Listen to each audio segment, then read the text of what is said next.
भौजी काहे के पहन ले लाल कलर साड़ी रंग खाती आइल बाबे देवरा दुआरी।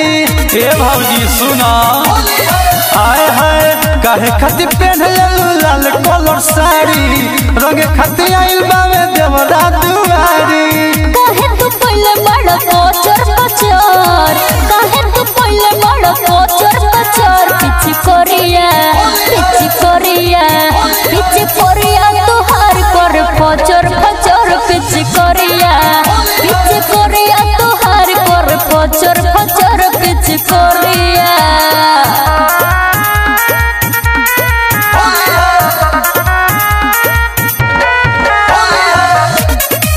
Mix by Durga recording studio थाने।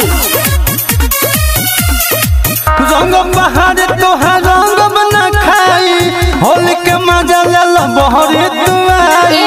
जानी कर हमरा के तू परेशान हो ऊपर से नीचे ले कर बजियान हो सब कुछ पता नहीं।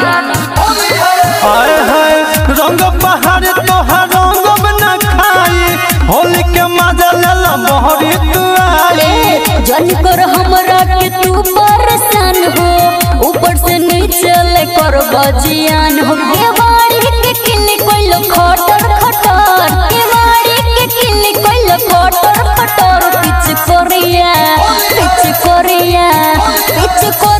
तुहार करे फचर फचर पिच कोरिया तुहार करे फचर फचर पिच कोरिया रे हटना।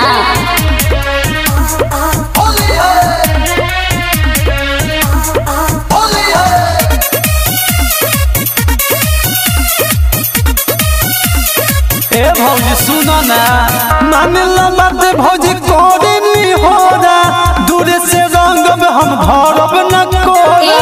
बुझिल सब देवरू हम ताहर बात हो परसल कोइला तू हिंगन घात हो। ए भौजी लावा ना हो हर ना हो आए हाय मानिला बात भौजी कोरी नी होरा दूर से रंग में न धरब कोरा। बुझिल सब देवरू हम तोहर बात हो परसल कोइला तू हिंगन घात हो। निरंजन निराला खालो चटर पटर निरंजन निराला खालो चटर पटर पिच कोरिया